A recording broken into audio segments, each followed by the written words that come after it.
Hey everyone, it's Paul V with the Proteus Academy, the one that doesn't look like Jesus. I'm here to do a video for you today. It's been a while since I've done a video in particular.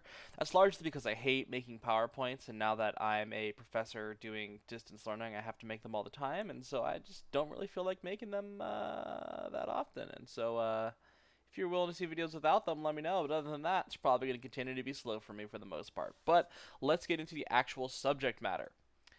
How to answer theory slash progressive arguments with Paul Villa. This came up in part because of a recent video analysis that Sasan did. I will try to link to that in the description, though I tend to forget when I say I'm going to do that. Where a team read paraphrasing theory against another team. I commented on that video. You can see the comment there in terms of my thoughts on the decision and all that sort of stuff. And I also talked to some of the students in the PF Discord this morning about it. So if you were one of those kids, shout out to you, I guess. Anyway, moving on. The 4 parts of a theory shell. Obviously, before we talk about how to answer theory, I just want to make sure some very basics are covered. These will be covered very briefly. There's a different video that already covered this subject. So, just for the record, the 4 parts of a theory shell, and all theory shells, are an interpretation, which is where you say what slash how we should debate. What is a topicality framing of an interpretation, i.e., we define a word in a specific way, and that should determine what the subject matter of the debate should be. Other theory, which is either sort of behavioral theory or sort of specification type theory, is about how we should debate, right? So we should have to specify funding. That's how we should debate. Or debaters shouldn't talk fast. That's how they should debate. Secondarily, there's the violation, which is just where you say how the other team doesn't meet that interpretation. Third are the standards slash reasons to prefer, which is where we explain why we should debate this way, why that interpretation is better for the round or better for debate as an activity. And then lastly, we have the voters, which is why they should lose for not debating the way we said they should. Again, that's not what this video is about. I just want to make sure we're all using the same language here and we're understanding the same concepts as we move forward. If you have questions, put them in the comments, message me, whatever. The 7 answers to theory. I think, more or less, 99% of the time, you should be reading these 7 answers when you are responding to theory. And you can, in my experience, just read these 7 answers and not read anything else, and you will have sort of, for lack of a better word, covered your ass in a large number of rounds. I also used to use this as a litmus test for when I should go for theory, because if someone conceded 2 or more of these 7, I was like, alright, I probably got a good shot. But anyway, these 7 answers are: 1, we meet slash impossible to meet. 2, counterinterpretation. 3, we meet the counterinterpretation. 4, ours is good. 5, yours is bad. 6, don't vote on potential abuse. Sorry, I have the hiccups. Don't vote on potential abuse. And 7, reasonability. So we're going to go through each one of those. We meet slash impossible to meet. First things first, it's where you literally say, we meet your interpretation because of X, or it is impossible to meet the interpretation because of X. There is no excuse to ever not make one of these arguments. They are arguably the best time trade-off in all of debate because they take 1 to 5 seconds to make, and if the other team drops them, the theory goes away completely, whether it's under reasonability or competing interpretations, which is something we'll talk about a little bit later. Counterinterpretation.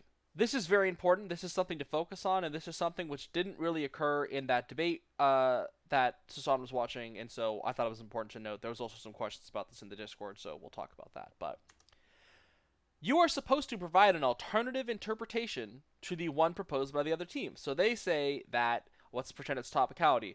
They say military presence is troops on the ground, and you say military presence is any assets of the United States military that is stationed somewhere, right? You have different interpretations. Your interpretation allows more things than theirs does.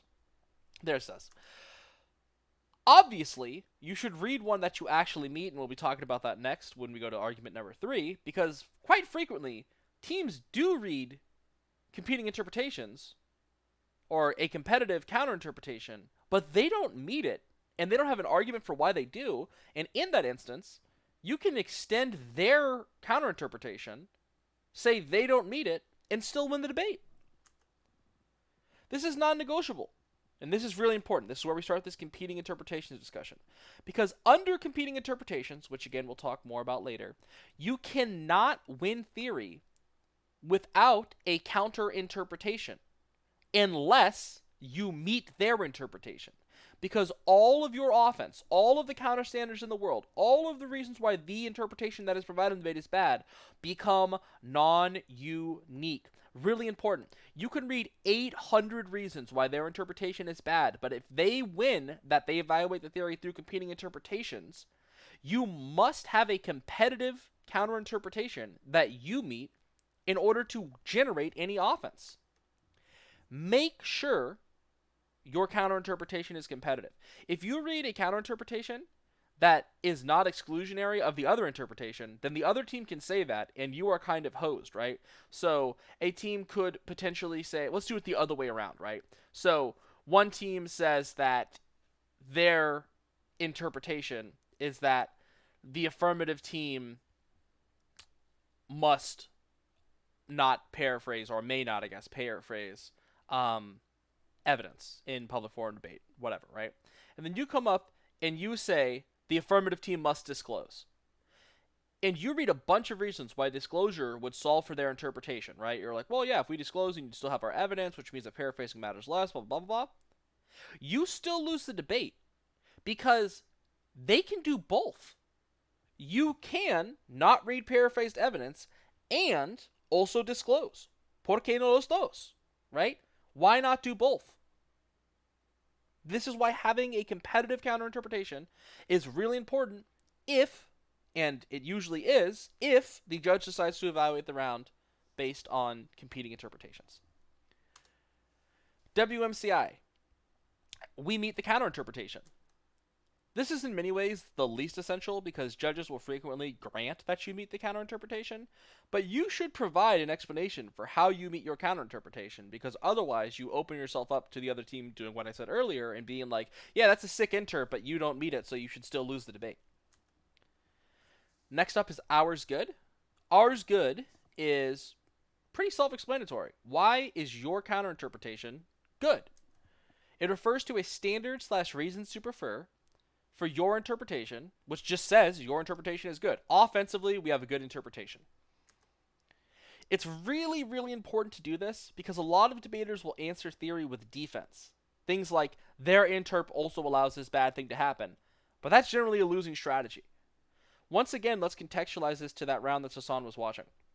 The AF came up, and in the rebuttal, they just say, like, under your interpretations, kids can still cheat. Right? Like, under your interpretation, there can still be evidence violations, blah, blah, blah, blah, blah, all that kind of stuff. None of that is a reason why their interpretation is bad, as long as they win that in some way their interpretation is better than your sort of implied interpretation of it's okay to paraphrase evidence or whatever. It's not enough to say that theirs also allows this bad thing to happen. The other team would have to win that yours is worse, which is why you always want a reason why yours is good. Yours is bad. It's the opposite. It refers to offense at the standards level for why the other team's interpretation is bad. This is really important. You should obviously be making arguments which say why the other team's interpretation is not good for the round. And it's self-explanatory. You just want offensive justifications for why that interp is bad. Don't vote on potential abuse. This argument tells the judge that it is insufficient for the team that read theory to provide reasons why failing to meet their interp could be bad. They must instead provide reasons why in this debate the violating team abused them strategically. This happens a lot in debate. Potential abuse is where you say, well, look, their interp would allow a team to read disads about whatever, X, Y, and Z, or I guess advantages technically about X, Y, or Z, right? If we're talking about topicality, right? Oh, if we debate the way that they currently define this topic, then that would allow a team potentially to read advantages about saving the gorillas or whatever, and that has nothing to do with a topic. But if this team didn't actually do that, it's not proven abuse, it's just potential. And the way we like to think about this is, you wouldn't vote on a potential disad, right? So if they didn't actually read a disad in the round, they shouldn't get, offense based on that. Similarly, if we didn't actually abuse them in this round by doing the thing they said our interp allows, then it's largely irrelevant because it didn't influence the debate. You shouldn't vote on potential abuse. You should vote on proven abuse. There should be something demonstrated which suggests why this round in particular was harmed rather than debate rounds in general. Reasonability. It's an alternative to competing interpretations, and there's generally two formats of reasonability. I've never heard them described in this way. It's something I came up with when I was trying to write this lecture. But there's discretionary reasonability, which is where you don't explain what reasonability means, or you explain it as, if the judge thinks we were reasonably X, they don't vote us down, right? So we're reasonably topical, we're reasonably conditional, we're reasonably specific, whatever it might be. But you just say that, right? You're not defining what reasonability is. You're just saying, look, judge, if you thought we were cool, then that's cool. Think of it this way. If I read the 1AC, if I read the first affirmative speech, and the affirmative is heard by the judge, and the judge goes, wow, it's a good case. It's about the topic, blah, blah, blah, blah, blah. I like that. This is what I expected this debate to be about. And then another team comes up and reads a T definition, a topicality definition, that says, nope, that case is totally illegitimate for whatever specific reason, according to this one scholarly journal in 1984. The argument for reasonability says, yeah, that's kind of irrelevant though, right? Technically, your interp might be more educational, there might be some minor benefit to it, some marginal difference. But if you, the judge, thought we were topical, you shouldn't change your mind based on sophistry or based on just an analysis of the flow. Because that means that, for lack of a better word, good teams or better teams can just win against bad teams every time on topicality, because they're better at topicality, even if the other team is objectively topical. The alternative is bright line reasonability, which is where you explain the exact conditions under which the judge should favor the team responding to theory. If we win we meet a counter standard or defense on any of their standards, right? That's one way of saying it, right? So judge, you'll know that we're reasonably topical, reasonably conditional, whatever it might be, if we do these things. And you provide those things to the judge, and you explain exactly why they matter in the context of the round. Last thing I want to talk about, which is not one of those 7 arguments, is this idea of sort of drop the debater / drop the argument. First off, I think this is dumb in a lot of debates. If you're reading a theory shell that doesn't intrinsically explain why violating it is a decision rule, then that just seems bad. Like, your standards and your voters should implicate out always to, that means, like, this person should be dropped, without you explicitly having to say the words drop the debater. I think it's pedantic. I also think it makes zero sense in the context of most theory debates. In conditionality bad, for example, if the team responding to it says, yeah, just drop the argument, that's exactly what the affirmative is saying the negative should not be allowed to do, right? Conditionality bad says the negative should not be allowed to unilaterally remove positions from the debate because that hinders the ability of the affirmative to have sticky offense against them. If you resolve that for the affirmative, but you go, yeah, but I'll just drop the argument, like, that was their whole point. They shouldn't be allowed to drop arguments from the debate. Similarly, if you're reading topicality, the argument they're indicting is the plan text. So if you drop the plan text, like the argument, they still should lose the debate, because there's nothing to be generated independently of it. And so I think a lot of the time what happens with theory is people want to appear to be like these really techie, like tricky debaters.